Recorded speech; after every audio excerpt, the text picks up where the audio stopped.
Մենք այստեղ մեր բողոքի ակցիան խնդրան, հորդոր, ինչպես նաև, ինչու՞ չէ, այո, պահանջ, թույլ տան մենք աշխատենք։ Եթե որևէ խնդիրներ կա, ինչ-որ պետական մարմինների ստուգումներ բաներ կա, այդ ամենը խնդրում ենք անցնցում անել, որպեսզի աշխատանքը եւ աշխատակիցները չդժվեն։ Մենք մեր գործակից շնորհակալ ենք, գոհ ենք։ 8 տարի, եթե ես բավարարված չլինեի, ես այստեղ բնականաբար չի աշխատի։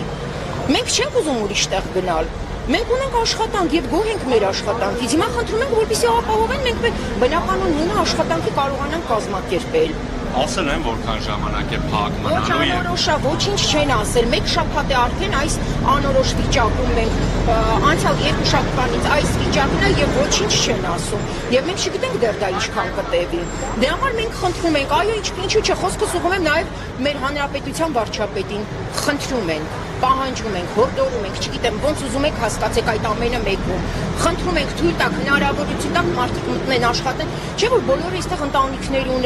ունեն խնդիրներ բոլորը, ուզում են ամեն մարդ, մենք ավել ոչինչ չենք ուզում, մենք մեր աշխատանքն ենք ընդհանրապես ուզում։ Այո, աջակցում ենք պարոն Ծառուկյանին, միանշանակ, մենք ամեն րոպե իր կողքին ենք։ Եվ ես խոսքս նաև պարոն Ծառուկյանին եմ ուզում ուղղել, որ այստեղ շատ են, դեռ հավաքվելու են մարդիկ։ Հիմա ուղղակի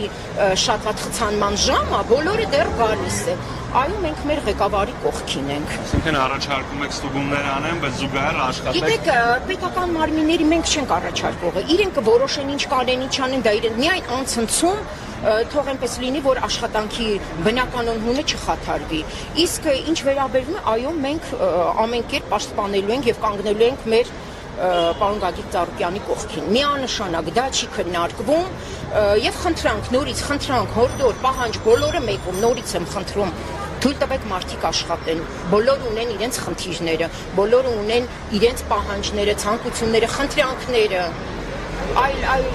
ես դա կարող եմ հիմա այս պահին միայն ասել, ընթացքը թողնում ենք մեր վարչապետի խղճին։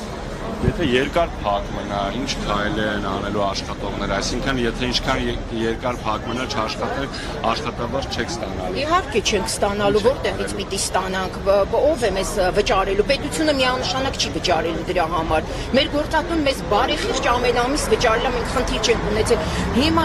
Ես հիմա չեմ կարող ասել ինչ կա մենք կանենք, այս պահի դրությամբ մենք փորձում ենք խնդրանք, որ խաղաղ ակցիայով այս ամենը փորձենք հասցնել պարոն վարչապետին, որպեսզի դա կանոնավորվի։ Հետագան ցույց կտա ընթացքը, թե մենք